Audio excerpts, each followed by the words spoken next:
Welcome to February's technical training meeting. Per the email, the main topic of today is going to be basically a Q&A. We've tried to put together a handful of questions that we've kind of been asked recently or have been asked just over the last 6 or 8 months that we feel like would be valuable to kind of share with the whole group. So we've got some of that prepared. And then we also would like, if anybody has come to this meeting with any questions, we would like to get to those as well. Before we get into all of that, though, let me just go through the usual housekeeping stuff here. We got some training opportunities. The lead refresher and lead inspector classes were posted. Hopefully you've already signed up for those if you need them. If you have not, there's a link, and those classes are happening in February, so jump on. We have our Utah Weatherization program. The spring training is going to be April 15th and 16th again, so please block those dates out on your calendar so that you can be up at the training center with us. Anything else on that for right now, Wade? Nope, nothing right now. All right. Just plan on it, and hopefully we have good weather and good food. Sounds good. Not bringing the donut. Yeah. There's I have on the calendar an Auditor 101 class. It's also in April. I think it's a little more than half full. I'm probably going to limit it to about 8 seats. So if you are working towards becoming an auditor, or if you are working towards becoming the new QCI, where you have to do all of your audits, that is a good class to sign up for. We spend a couple of days and basically go through every aspect of the NEAT and the MIA software and run an audit and kind of go through every detail there. So if you'd like to sign up for that class, send me an email. Make sure you've got your coordinator's permission to sign up for that class, and I'll put you down for it. Be aware, though, it's like 2 weeks after our spring training, so that'll put you out of the office a couple of more days. So make sure that you're planning accordingly for that. And then we also have our BPI Energy Auditor class. This is the class where you come to class for a couple of days to prep for the BPI Energy Auditor test. You have to have a letter from BPI saying that they've received and accepted your application in order to take this class. And we limit that class to 4 seats because it is very resource intensive, and that's the amount of people we're able to get through that class in a week. The first 4 people to send me their letters from BPI will get those seats. I know there's a couple of you out there where your letters are pending. If you have not started your application to BPI, you may have enough time before others get them in, but these will go to the first 4 seats. So jump on that if you need that class. And then there's a couple of national conferences we've had on here last few meetings. There's National Home Performance in April and Energy Out West in August. DOE usually, and I think they did send out the letter to sponsor this one in April. They usually sponsor both of them, so you can use T and TA. So talk to your coordinator. Since it's out-of-state travel, your coordinator will need to talk to Brad. But if you guys are interested in those can be great conferences, and they do provide you with the BPI CEUs and possibly some other CEUs for other licensures. So. And I would just add, I would really encourage you, Austin, it's the travel distance is short, the cost will be pretty low, just like Phoenix was 2 years ago. The agenda's looking good. It's a good opportunity to attend a national event. sometimes it's important to attend these national events, and even though you may walk away not feeling necessarily like you got all the information you wanted, but more often than not, you're going to also find out just exactly where our program is stacked up and measured nationally compared to the other organizations, and that has a lot of value in and of itself. So. Thanks, Brad. And I would also like to add that if you're going to Austin and you plan on participating in the talent competition, banjos have been banned. Oh, Not bring your banjo. Leave your banjo at home. oh wow. You want to get your Buster Scruggs on. You can only be flat. You can't be Scruggs. Awesome. They have really upped their game on their technical offering at these conferences as well. So it is a good meeting for like your crew chiefs, your auditors, your field techs. They do have a lot of classes that are valuable to those guys. So anyway, I also threw on this WAP admin training. I think Brad sent out an email a week or two ago about it. Has anybody logged into that or checked that out?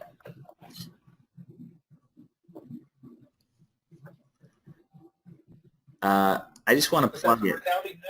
I just want to plug it really quick. Well, maybe I can't because my Google Chrome let me down this morning. I won't show you what it looks like because it won't go to it. But I logged in the other day, and it is like some top-notch training. I was really, really impressed with it's training modules, but they have done an outstanding job of putting it together and in putting together some really good training in a very succinct way. I just went through the first training module, and it was actually quite valuable, and it was just a general, this is what the weatherization program is, but it just... You can thank Ian. Oh, well, yeah, thank you, Ian. That's right. It was Ian was involved on something with that, weren't you? Yeah, I went to Denver and helped them put it together. Anything to add to that, or? I mean, there was a lot of time and effort that went into getting the final results, so people really did care about what they were doing. So it's nice to see that it actually is going to be beneficial. Yeah, I would really encourage you guys to, like, this is something that every coordinator should go through. Every auditor should be going through this. Every QCI should be going through this. And then as you guys go through that, you'll probably find value in at least a lot of the modules where other people on field tech crews and admin and stuff, you guys can help guide that. But it's self-paced. You're going to have to kind of set aside some time each day or each week to kind of go through it. But it's some good stuff. So I recommend that you check it out and get started on it. So. And I would further recommend that you do that because there's a pretty reasonable chance we will probably somehow at some point in the future roll those courses into our training plan for the program. Specifically, DOE has been honest about new hire training and having some type of a training plan. We've been chipping away at that, and this would be one of those things that I would probably roll into that new hire training for new coordinators, etc. And then likewise, for those of you that have just recently ascended to the role of program manager at your local agency and felt like you didn't have all the tools to help you be successful, that is exactly what this was built for, was to help you better understand some of these things that are new to you. And it would also be a good tool for you in looking to mentor and grow some of those other people in your program. So if there's some people that are not in the position of a program manager that someday aspire to be and want to put in the extra time, might not be a bad idea. So anyway, sorry, Wade, or Matt. Oh, no, thank you for that. Is anybody else aware of any other training opportunities that would be beneficial to share with the group? I had one, and I'll probably just forward it out to the group today. It's the residential energy dynamics, the red calc and stuff. They do offer some training from time to time. I got an email about it this week. Many of you may have got the same email. They offered 2 trainings. One of them is kind of an in-depth. It's self-paced, but it's very in-depth on ASHRAE. The only problem with it is the cost on it is extremely expensive. So I'm not recommending that one just because of the cost, but if you really want to know ASHRAE, take a look at it. But they have another one on zonal pressure diagnostics, and that one, if I'm not mistaken, when I was clicking through to register to it, it looked like that one was free. I suspect they'll be going into detail on how to use their calculators to do zonal diagnostics and advanced leakage quantification and stuff, which those are the tools that we use and we recommend that you use. So I'll send that out sometime today in case you guys didn't get the link, and if you're interested you can check that out. But anyway, under the new business, I just wanted to take a minute and remind everybody about the JTA testing. We had set a deadline for the February 7th, so I think that's probably a day or 3 from now. So if you have not done your JTA testing on the LMS, you're going to have to set aside some time this week and get it done. Wade, have you got anything to add to that, or any? No, most of them are done. The ones who have people who aren't finished know who they are. Brad might want to chime in on the ramifications if your people don't complete them. No public shaming yet, but there's only about 5 or 6 total out there.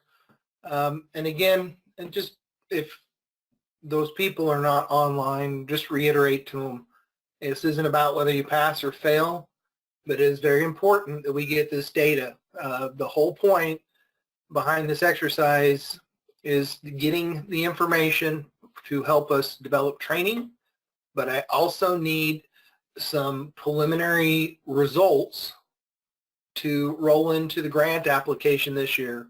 I think pretty much all the coordinators are online this morning, but in the last, 48 hours, you all have been inundated with about 3 or 4 emails tied to the grant application because it's February and it's that time of year. I've started working on the grant, and the test results, the 40,000 foot data, not down to the specific questions, is going to have to be in our grant application under the TNTA plan. And so that's why we've set the deadline for the 7th.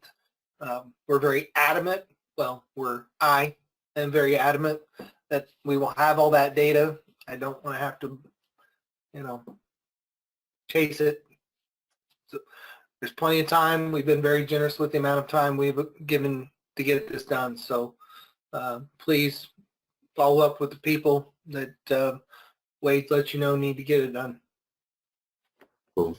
And thank you guys to everybody who has already done that. I hope it was worthwhile. Hope you guys, it was a good refresher and you learned a few things as you went through it as well. So we'll have a presentation. It'll be in the March meeting, coordinators meeting, and we won't have a high level of detail for you yet, but it'll be enough to give you an idea of just where the program is stacked up, and it'll also give you an indication of what the direction of training is going to be for literally the next 4 years. So cool. I just want to throw in thanks to those who actually took the time to give us feedback on questions that they thought were questionable, or they questioned the answers or things like that. That's good information for us so that we can go back in and constantly reevaluate the assessments and the training and stuff. And so there were those who actually took time to provide us feedback. So for those of you who did that, I appreciate it. That feedback's important to us so we can continually strive to make better training. Thank you. And then the only other item I had here is just our next technical meeting will be March 3rd. Under our main topic, basically the lion's share of this will be our frequently asked questions. Brad, I wasn't sure if your protected information was based on a question. It was just something you wanted to share, but I stopped. Well, something like, can you hand me the screen? I think. Or can I just? I think I can just take it. Let's see. Go ahead and see if you can do that. There we go. Yeah. So it's something that's always coming up, and it's getting to be a bigger and bigger issue. And I was, imagine that, working on the grant application. And I stumbled across this document. It's the first time I've ever seen somebody take this much time to really put in some information on personal protected information. And they start breaking it down into two particular categories. And I thought that was very, important, because there is some of this information we get that constitutes public protected information. And if you look down here in this section, right there, it talks about that is information that can be found. Telephone books, I think, is laughable. I don't even think they make those anymore. But public websites, business cards, and so on. And that was a good piece of information, because later on this document goes into talking about, public information is not necessarily something you would have to worry about encrypting when you're transmitting. So us communicating back and forth via email or text and just simply using a client name or anything would not constitute a threshold that we'd have to worry about. But it's very interesting that it says when, and that's where that red footnote comes in. It talks about, and I found in another place, that when you put public protected information with any other information that could further identify the person, then it becomes protected. And so just a little bit of information. I found it interesting. I found it relevant, and just thought that was something I'd pass along. And then again, because none of us ever make mistakes, this morning as I sent all of you the BWR data, I have now consistently failed to encrypt one email every stinking month. Greg this time, Ian last month. So again, it happens, but just being conscious about it and trying hard to make sure when we do that. We're asking you more and more to send us client files and other information associated with that stuff. And it's important that you have some type of a mechanism, whether you're using Adobe, the full version of Adobe, and using that method to encrypt it, or some other type of email add-on that encrypts it, like what I do with the BWR data I send you every month. So there you go. That's, anybody got any questions or thoughts on that kind of stuff before I hand it back to Mr. Turner? I think you can take the screen back, Matt. Okay. If I could only figure out how. Down at the bottom. Is that I just share mine? Oh, I see. Yeah. That was too easy. Yeah. Is that a document that we could share with this group? Sure. Yeah. All right. If you want to email that to me, I'll just email it out with the notes from the meeting. I'll Google it over. Awesome. All right. So into the frequently asked questions. So we did have a handful of questions that came to us in preparation for the meeting. So we'll start there, and then if we have some time at the end, we'll take additional questions from you guys. So if you have any questions while we're talking about this, go ahead and jot them down so you can be ready for that. But I'm just going to jump into it, and I'll try not to go into too much detail because we actually do have a fair amount of questions to get through, but the purpose of this is for you guys to get a better understanding. So if you want more detail, please speak up and ask additional questions. So this one on ASHRAE, and I hope I'm not incriminating anybody by I put some people's names by their question just so that you guys can jump in and give us a little more detail. But the question was, how do I address ASHRAE fans in laundry rooms and half baths? And I got that one from Scott Bolander. Scott, are you available? You want to elaborate on that question at all? Yeah, it's just we've had a couple houses lately that have had a fan in the laundry room or in a half bath, and if you use the calculators, you don't want to add another bathroom because then you could go into a deficit. There's really nowhere to put a laundry room fan, but you do want to take the credit for the fans. So where do you put it? So go ahead, man. What we were thinking is just add it to the kitchen, but I'm not sure if that's the correct answer. So ASHRAE is kind of complex. The short answer is you don't put them on here. And the reason why is we're figuring out 3 different things when you do ASHRAE. First one is this step 1 section. You're just trying to figure out how much ventilation is needed for the whole building. So you put in that information. The second step, you're just looking at the local exhaust. And what that is that's just for bathrooms and kitchens. And a bathroom is a room with a tub or a shower in it. And the reason why they identify it as such is because the building code requires that we have local exhaust in those areas to move moisture, really. In a kitchen, you're cooking on a stove, so you're supposed to have a fan that will move 100 CFM of air. And in a bathroom, you're supposed to have a fan that will move 50 CFM of air. Both of these are just intermittent, just on demand. So if I built a brand new house today, that is what the code requires me to put in those rooms. When it comes to a half bath, if it doesn't have a shower or a tub in it, it's not part of the equation. So when it comes to ASHRAE, they basically said, remember this standard, the ASHRAE standard kind of started for new construction, and then they modified it to fit existing homes. So if you think about it from that standpoint, they really were just saying, when you're building a new house, make sure that you have local exhaust in bathrooms and in kitchens. And then now when we flipped it around and said, well, can we use it in the retrofit industry? Then they said, well, okay, let's look at how much exhaust is in those bathrooms and kitchens where it's supposed to be. And if there's not enough in there, then we will actually have a deficit, which when we have a deficit, we're going to go ahead and turn up our whole house fan a little bit to make up for that deficit. So when it comes to laundry rooms and half baths, you don't need to put them, they don't need to be part of the equation. You don't need to put them on here. Does that help?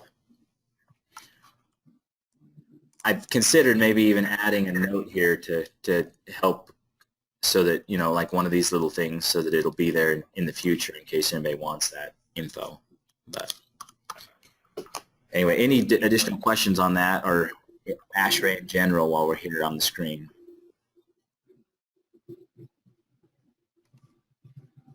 All right. If I can. More importantly, Scott, did that answer your question? Yeah. Yeah, you just don't worry about it, and that's fine. Basically, you just don't get credit for it.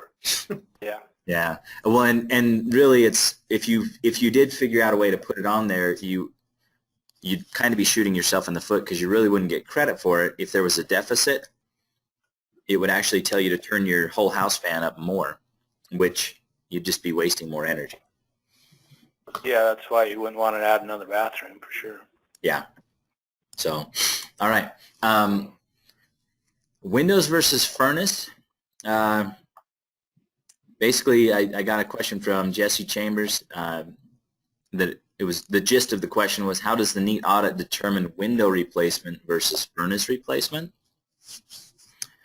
And I think if Chambers is on, you're welcome to elaborate on this as well. I think you had a couple of jobs where you thought you'd see windows pay back and they didn't, but the furnace paid back and vice versa. Was that kind of the gist of that, or is he on?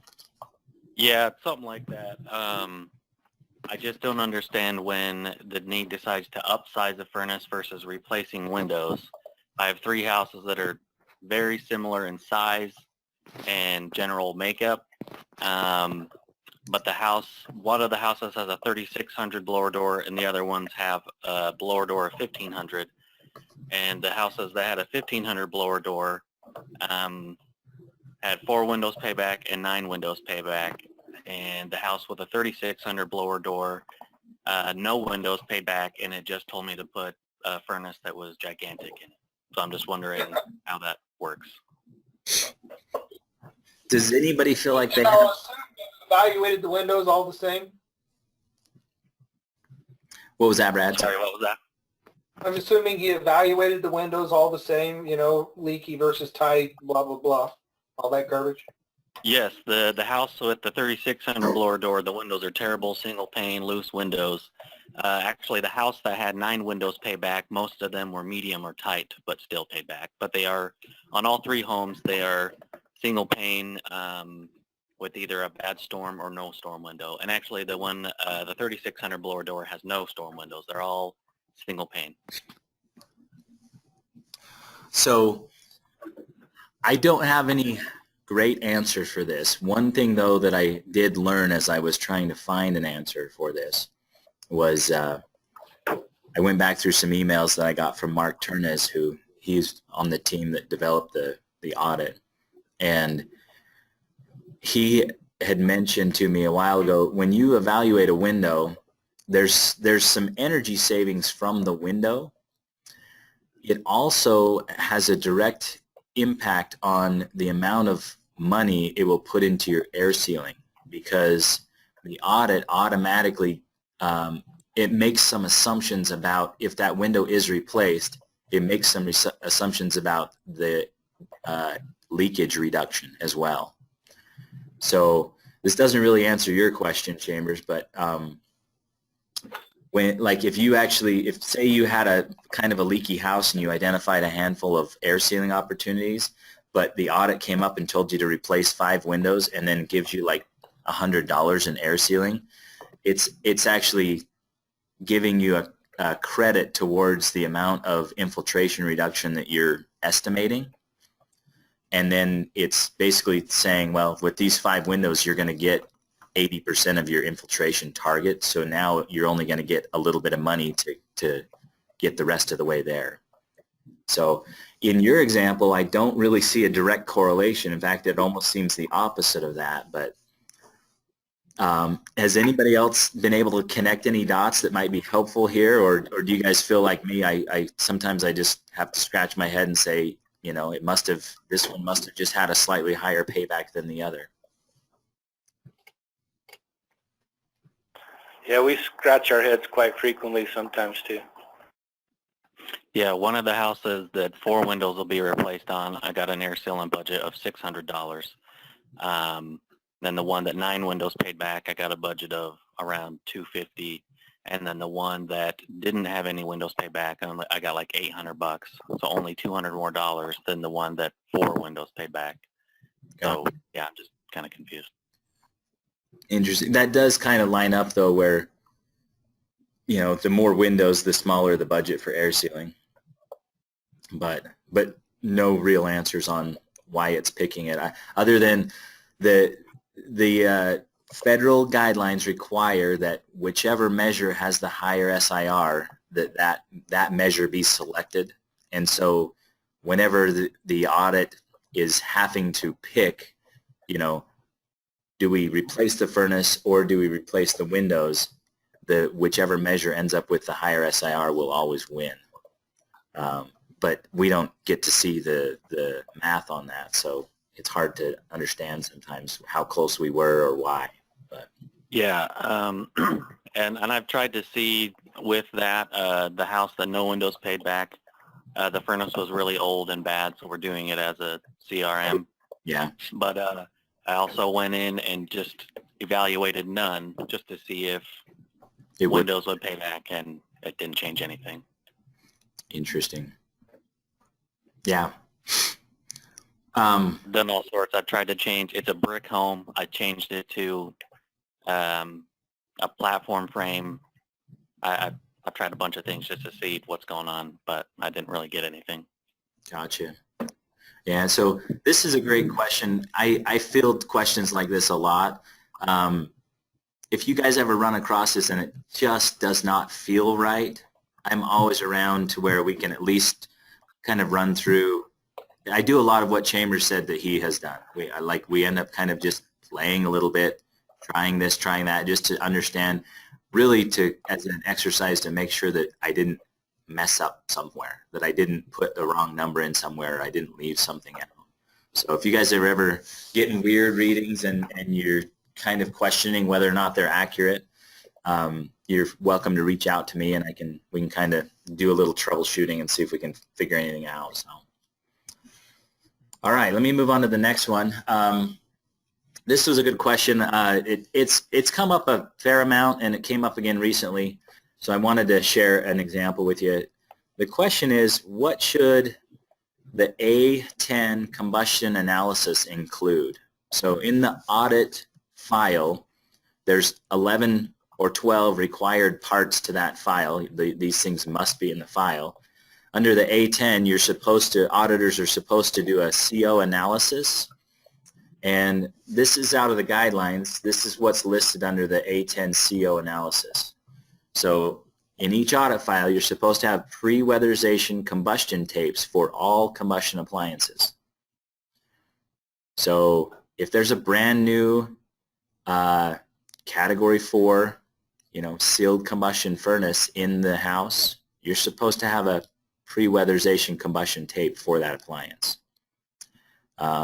If there's a water heater that seems like it is in an adjacent space that might be disconnected from the house, you have to have a combustion tape in the file for that. So all of the combustion appliances, if there's a stove, you're supposed to be doing combustion testing on that and measuring it against the VPI standard.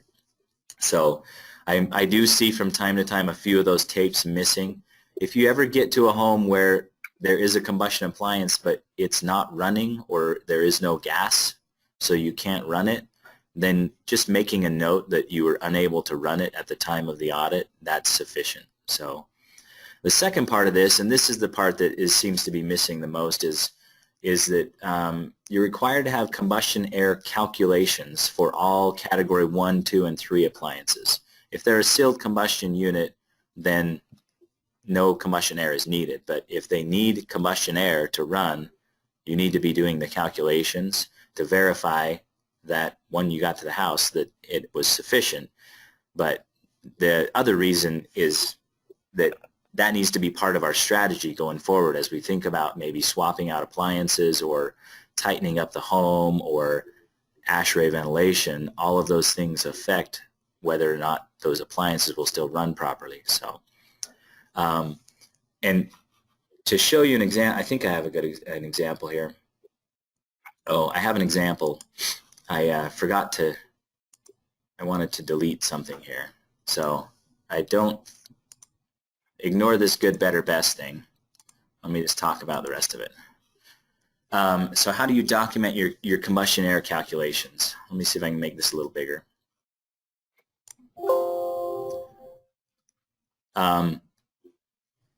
Hopefully, on the screen, you'll see a couple of examples of how this can be documented in the file.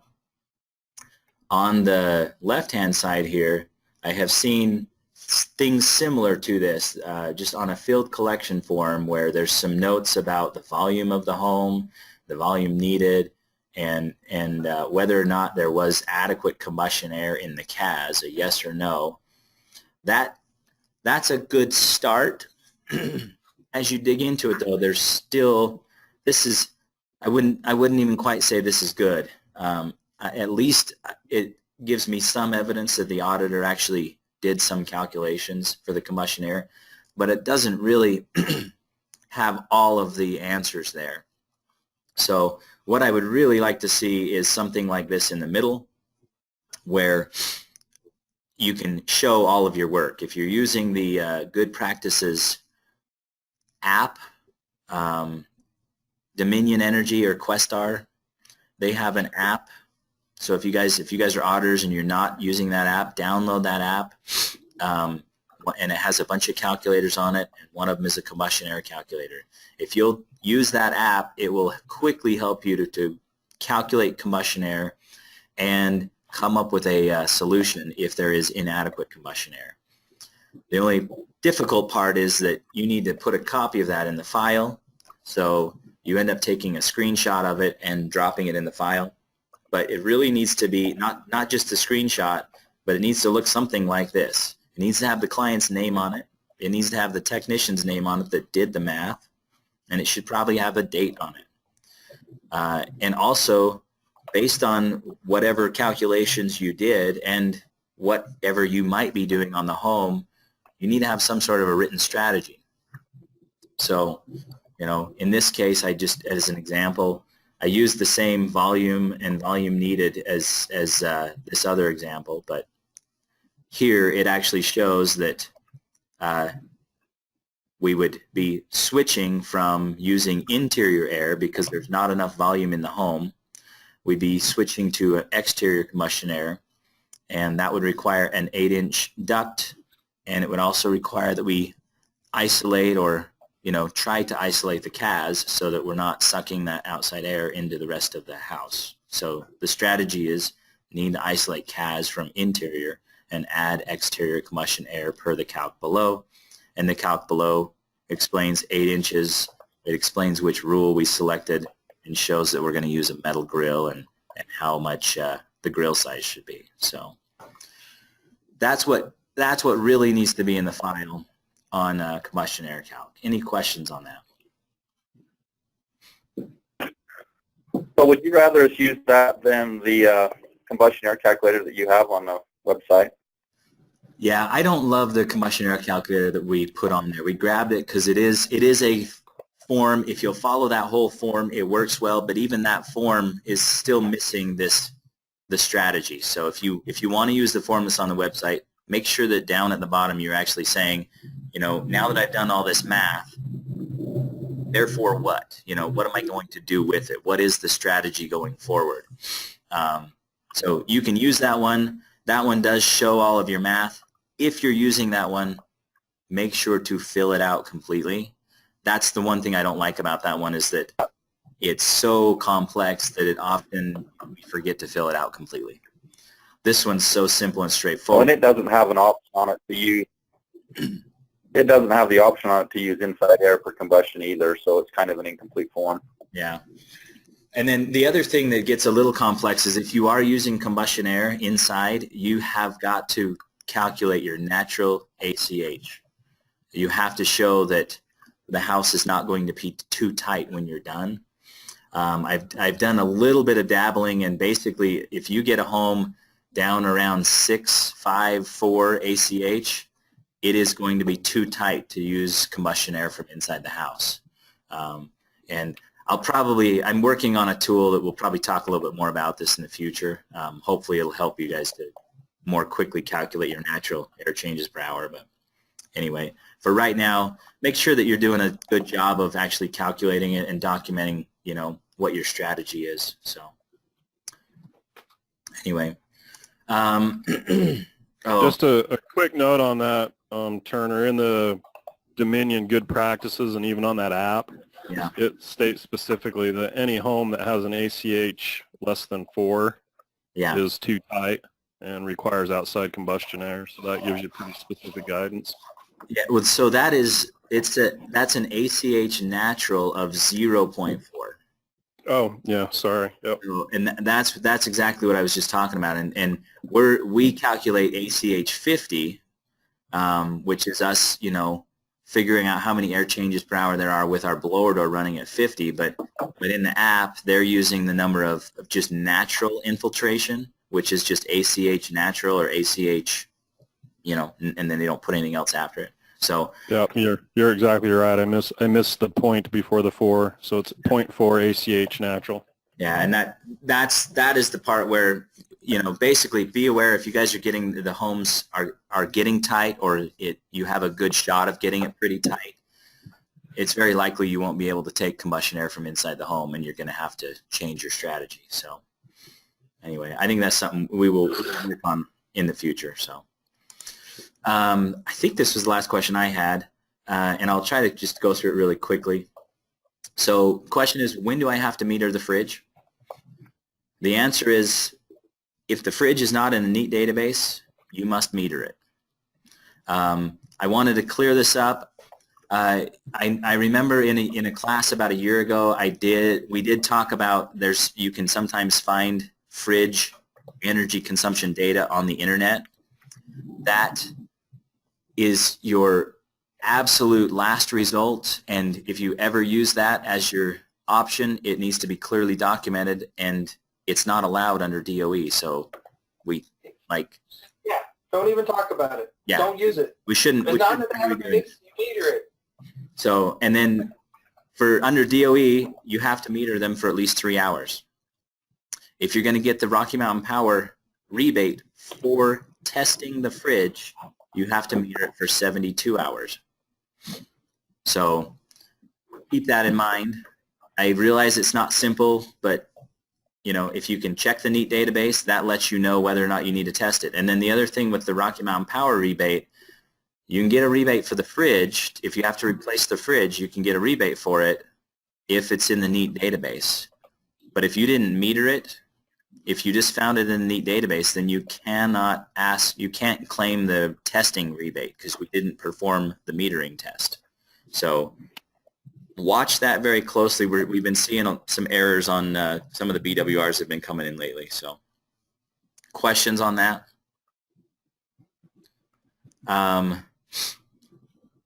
And then what does documented fridge metering look like? Here's some good, better, best. Good is at least in the NEAT audit, I'm actually seeing under the metered consumption, there are numbers that make sense, that when calculated, they're actually plausible. That one I usually feel okay about. I would love to see more information though. So, but that's good. That's the bare minimum. You should, if you didn't find it in the NEAT, if you can't look up the model number up here, then you should have metered numbers down here. Better is that you actually have some notes in your field collection about your metered minutes, and then you also, those notes align with what you put on the NEAT audit. Best would be actual photos of the meter, and those numbers align with what you put on the audit. Any questions on that? And then this is from October of last year. Just a quick reminder, we did get some clarification on our refrigerator replacement policy. So when it comes to fridges, evaluate the primary fridge in every home. If it has an SIR of 1 or greater, replace it. You're going to replace it like for like. That means similar in size, similar in design. Replacement must be Energy Star rated. And then there are no funding limitations on whether it's a side-by-side. DOE no longer cares about whether it's a side-by-side or if there's ice and wire through the door. So just replace it like for like. And there's no RMP limitations on the 500 kilowatt hours or less. So RMP will still give you a rebate if it's consuming 650 kilowatt hours. So basically, And I have one problem with that slide. What's that? That last bullet, you don't pay for refrigerators with RMP. Oh, thank you. Wait, I can't. You can pay for them with DOE, LIHEAP, and state weatherization funds. Thank you. Yeah. Anyway, the goal there is if it saves energy, we want to replace it. So, and thank you for the clarification. Any questions on that? All right. I think we're into some of the questions for Wadrow. Do you want the screen, or do you want me to just click when you tell me to? I'll take the screen. See if I can do it here. All right. It says to ask you to make me the presenter. I don't know, man. Considering the accounts in your name. Gosh. This might take me a second.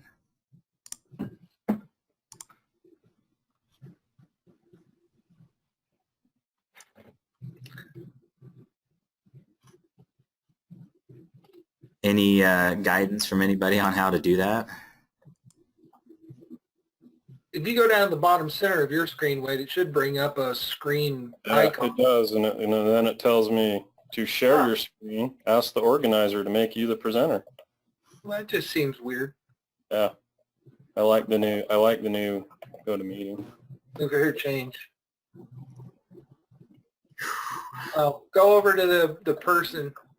To the There you go, Whit. You're the presenter now. Thanks, man. Okay. There we go. Yeehaw. Love change. Okay.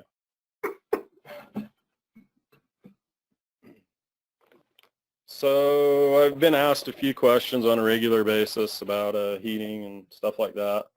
One that's come up a few times recently is the client has electric resistance heat and there's no way to get natural gas to them. Your best option there to look at is a heat pump system.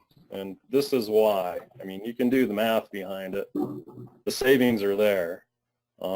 Electric resistance heat is what they call 100% efficient. So for every kilowatt hour used, it produces 1 kilowatt hour in heat energy delivered into the house. So 1 to 1, 100% efficient. Well, that sounds great. Wow, it's 100% efficient.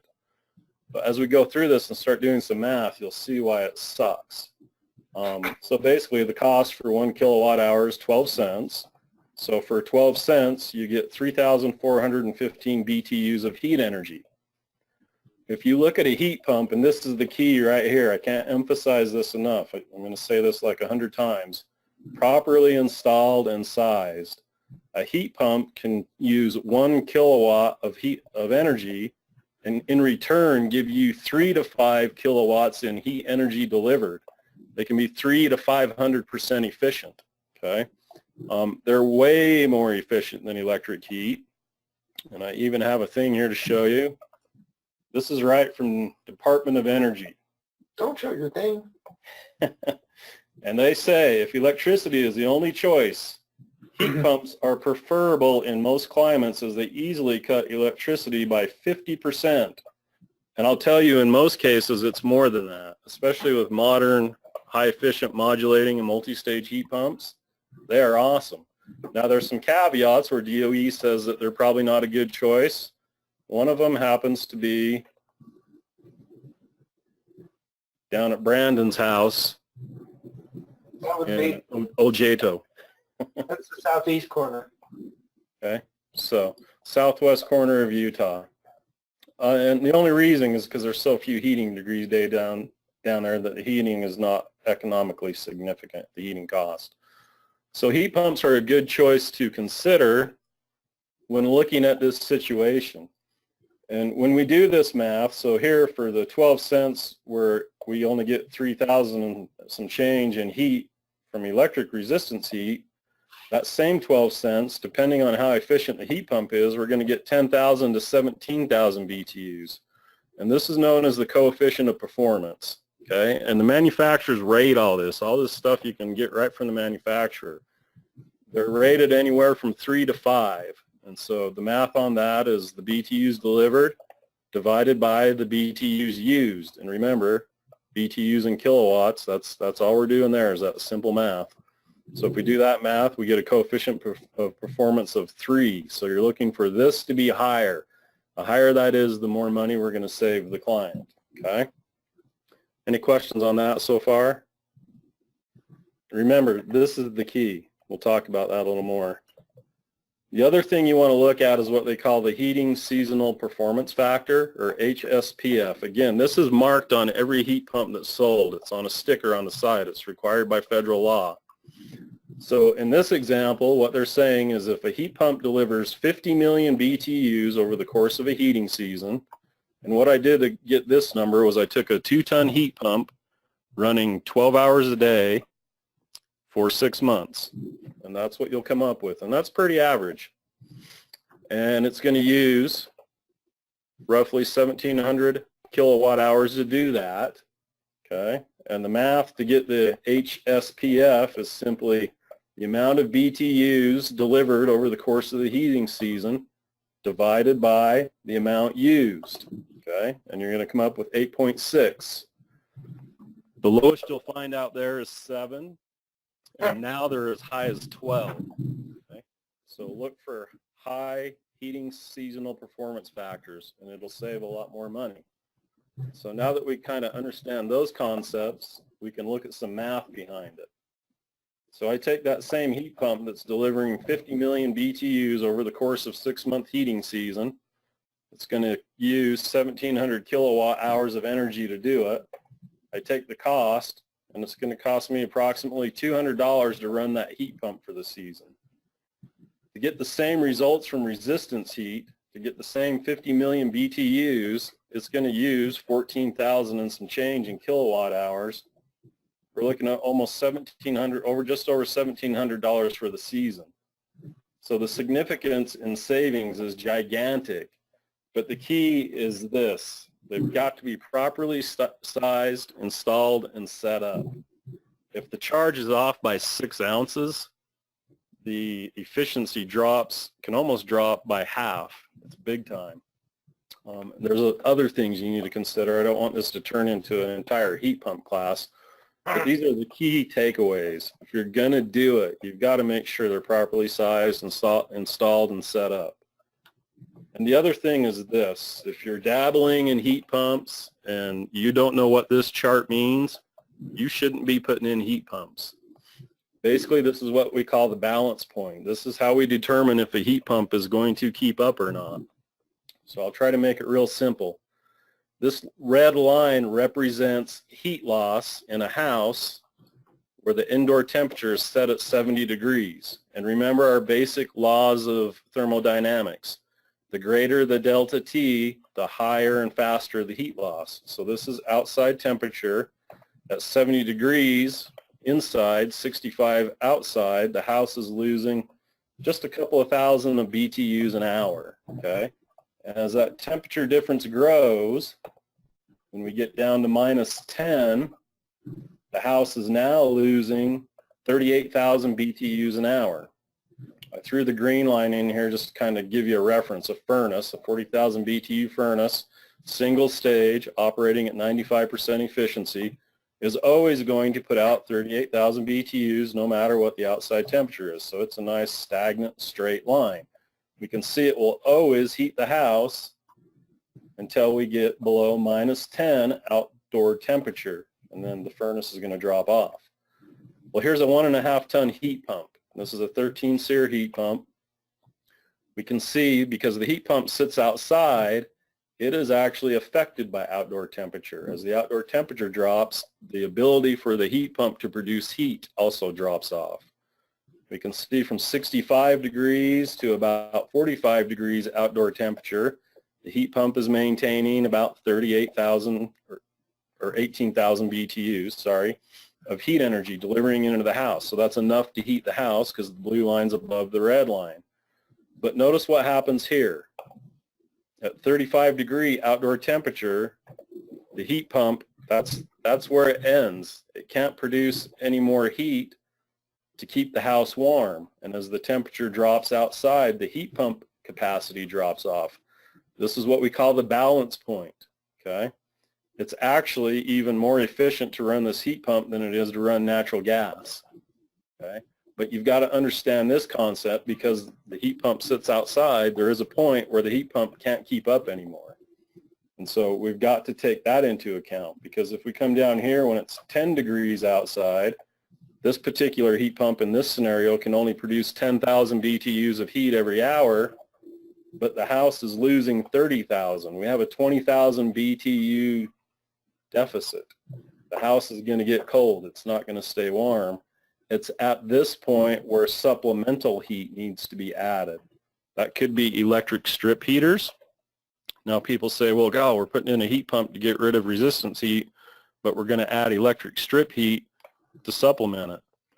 Well, if the bulk of your heating can be done with your heat pump, even the addition of electric strip heaters, you still save them money. Mr. Dalton just recently built a new house, and he's got a heat pump, and he went through the balance point stuff and did all this thing that you're supposed to do. What was your balance point, Dalton? It came back at like just above 10, I think. It was pretty low. So just above 10 degrees. I set it for 15 though. I set mine up at 15 where it shuts my heat pump off if it gets colder than that outside. Dalton's got a good tight house. He's got a good high efficient system.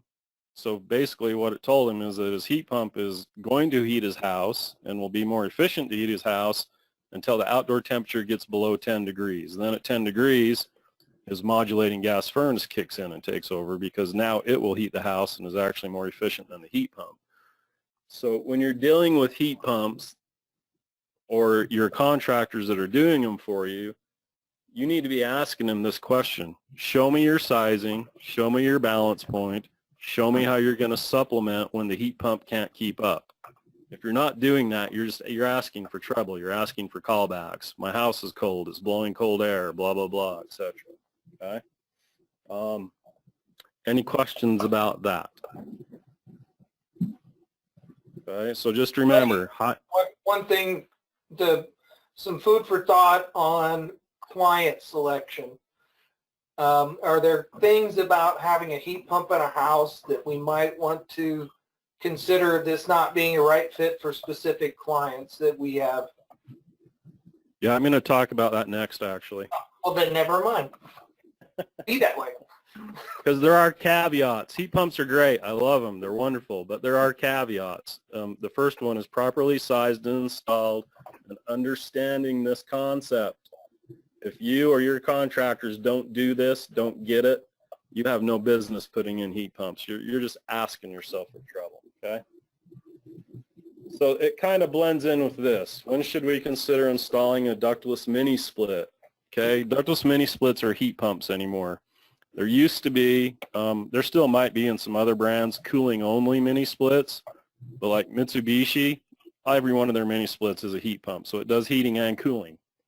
So again, when should we consider heat pumps or ductless mini splits? Well, when a client has electric resistance heat and no natural gas is available, that's a good time to consider it.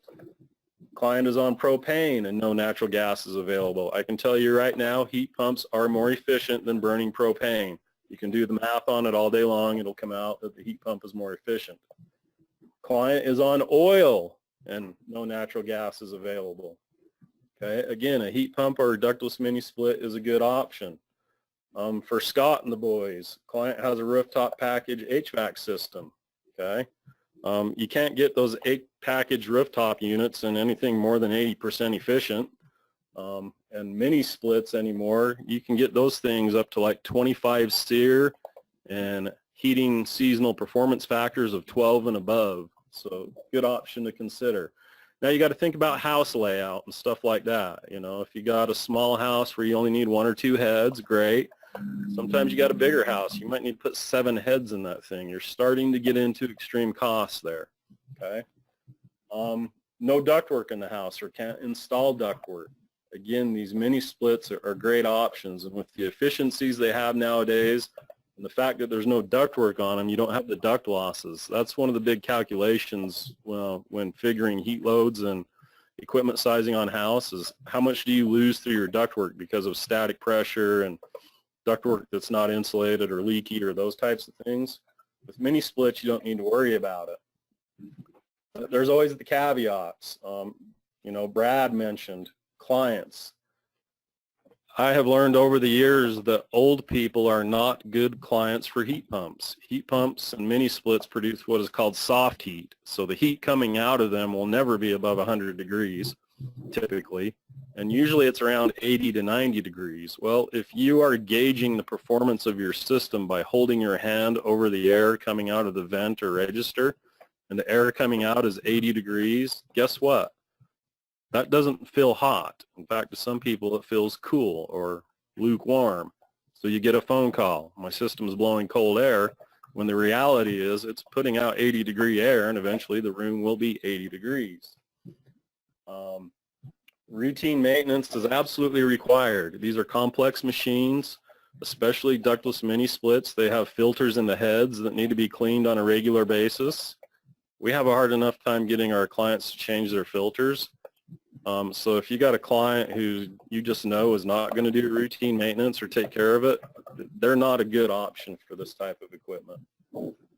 proper install and setup is critical. I can't emphasize that enough. If you got guys installing heat pumps that don't know what they're doing, don't know how to set them up, and especially a mini split, a Mitsubishi mini split that's off by 3 ounces of charge won't work right, won't work efficiently. So it's really important that they understand how to set them up. They have complicated controls and electronics. You put one of those in, it's your baby. If you don't know how to troubleshoot it or your contractors don't know how to troubleshoot it, you probably shouldn't be putting them in. They're very complex, okay? You need to understand how they run. Some of the mini splits now come from the factory with continuous fan built into them that you cannot override. So now you've got a system you've installed, and if you didn't know about that continuous fan feature that you can't override, you're going to get a phone call from your client saying, my system never shuts off, the fan is always running. Right, Dalton? Yep. Heat pumps and mini splits are not good choices for drafty, leaky homes. So if you're going to be looking at one of those as an option and the house has got a giant blower door and you don't think you're going to get that blower door number down, a heat pump or a mini split really might not be the best choice, again, because they have such soft heat. You know, where a furnace can put out 120 to 140 degrees at the register, heat pumps can't do that. About 100 degrees, if you're really lucky, 105, 110 degrees. So a drafty, leaky house is going to be problematic with heat pumps or mini splits. Another thing we need to be able to think about is if they did not have existing air conditioning and we put in a heat pump, guess what they now have in the summer? Air conditioning. And they're going to run it, and that's going to be an additional cost. Now, generally speaking, if you put in a good heat pump system that's efficient, and especially if they're on electric resistance heat, the additional cost they'll see in the summer from the heat pump isn't going to be more than what they were paying anyway. But it's something you have to be cognizant of because you are going to put an additional cost on the client in the summertime. And you all know damn well if they got AC now, they're going to run it. Okay, so we got to ponder that, and you can do the math and figure it all out and actually come up and say, oh yeah, even though it's running in the summer as an air conditioner compared to what they had, if it's resistance heat, propane, or oil, I can tell you right now, 90% of the time, it'll still save them money. Okay. Questions about that? I don't have a question, more of a comment. We put in a heat pump in a client's home, and she complained that it didn't save her money, but she would only use her electric resistance heat in the rooms that she was in at the time. So client education is critical. Yes, client ed is so important if you're doing heat pumps. They've got to understand what it is. They've got to understand the soft heat concept. In the case of some of the new mini splits, they've got to understand the fan's always going to run. Okay, it's just part of how they do it now. There's a temperature sensor in there, and they have to move air across that temperature sensor 24/7 for it to do its modulating business. So yeah, client ed is just super, super important. Clients who care about saving energy, who care about taking care of their equipment, they're good choices for this. Clients who don't give a crap, clients who aren't going to do maintenance, probably not a good option. Okay, these are complicated machines, and they do take some TLC to keep them running right. Okay, I just had this one come up several times. We have a 95% efficient furnace over 20 years old, and it's still running, and there's no way it's going to audit because it's already 95% efficient. So what do we do? Well, here's what I can tell you. The expected lifespan of any properly installed and maintained furnace is 20 to 25 years. I don't care what brand it is, okay? 20 to 25 years is the industry accepted standard for a lifespan of a furnace. So you want to start with heat exchangers, especially modern furnaces, and even a furnace, a 95 furnace that's 20 years old is considered modern. That's when they started using thin wall heat exchangers. And if any old-time HVAC guys are on here, you know the heat exchangers in furnaces from the 40s, 50s, and 60s were freaking bulletproof. They're a great big giant cast iron, or in some cases concrete heat exchangers, and they didn't crack. In the mid-70s, when they switched over to the thin wall stamped stainless steel heat exchangers, they get faster heat transfer, better efficiency, but they compromise the integrity of the heat exchangers. So I've looked at thousands and thousands of furnaces over my lifetime, and furnaces over 20 years old, I can say with all confidence that 95% of them have some kind of compromise in the heat exchanger. It's just the way it is. So check the heat exchangers thoroughly. Know how to inspect them. If the heat exchangers are compromised, you can replace it. CO over 400 parts per million air-free, you can replace that, assuming the CO can't be easily fixed. If it's, simply a burner that's not adjusted right and we're getting impingement and that's what's causing this high CO, and you can fix that real quick, If you've diligently tried to fix the CO problem and it won't go away, you can replace that. That'd be a health and safety concern. I've got a brand new out-of-the-box setup per factory furnace that produces 16,000 parts per million of CO. So, it can happen. Check for any other safety concerns. The thing's 20 years old, are you getting rollout, overheating? If it's 20 years old, I'll bet you it's way oversized for the house it's in, which causes overheating and, of course, premature heat exchanger failure, tripping breakers, etc., things like that. All of those items, you could probably consider replacing it. We have nothing in our guidelines that say if you're going to spend X amount of dollars on a 95% furnace, you should replace it. We've got that for an 80% furnace, but look at what it's going to take to get the thing running right, and just kind of do some basic math. And if it's dangerous, yeah, then definitely look at a health and safety thing. And then thoroughly inspect all the components. 20-year-old gas valves, guess what? They leak. They'll leak around the sills. They'll do what's called bypassing. So when the furnace is sitting there not running, gas is leaking through the gas valve into the burner compartment. And that's easy to find. You take a gas sniffer and hold it in front of the burners while the furnace is not running, and if it goes off, guess what? Chances are the gas valve is bypassing. That's costing the client money, right? Just gas leaking.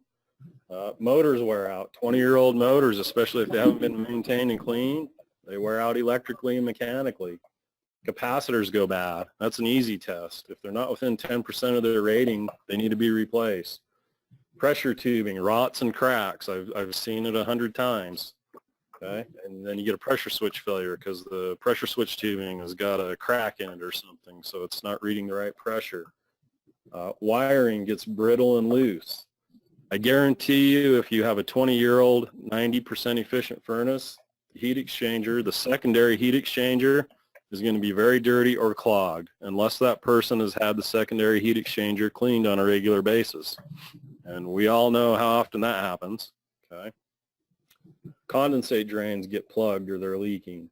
And cellular core PVC, back in the early days of 90% furnaces, because the manufacturer of the furnace said you could use cellular core, there's tons of it out there, and that stuff fails. I've seen it 100 times. So those are all things that you should be looking for and kind of compiling into your decision or your justification. Do we replace this thing or not? You want my opinion? My opinion is if you find a 20-plus-year-old 95% efficient furnace, if we can find a way to replace it, you will be doing the client a favor. Okay? That furnace is at the end of its lifespan.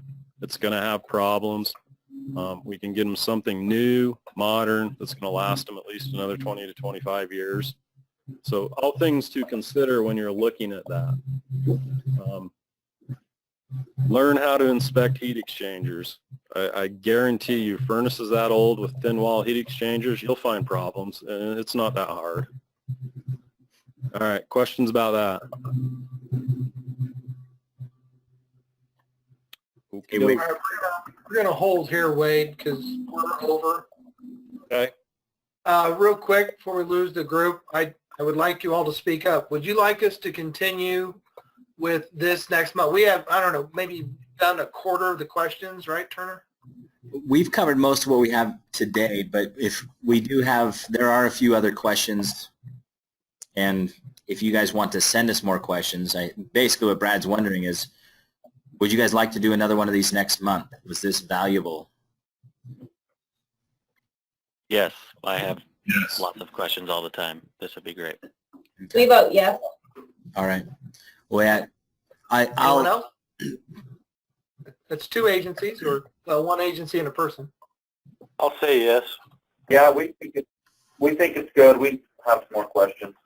yeah, Yeah, because that was one of the things this technical meeting was always supposed to be about, was while we wanted to do things that we've identified for monitoring and all these other different things, at the same time we wanted to be somewhat organic and be responsive to your needs. And so it seems like we're drawing out some good things here and answering some of those questions.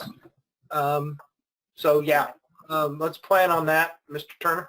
yeah, We'll pick up from this slide right here next month. yeah, And again, if there's anything now that you've kind of seen what we're doing here, if there's anything that you would like to throw into the pot, contact one of us. We'll add it to the list. Yep. Awesome. Thank you guys And not just technical, programmatic too. I'm here as well. yeah. Thank you guys so much. But yeah, let's go ahead and end. There you go. Sorry I went over, guys. No, It's all good. it's great. Let's go ahead and end. You guys have a great day. Thanks so much. Thanks, guys. Thanks, guys. Thanks.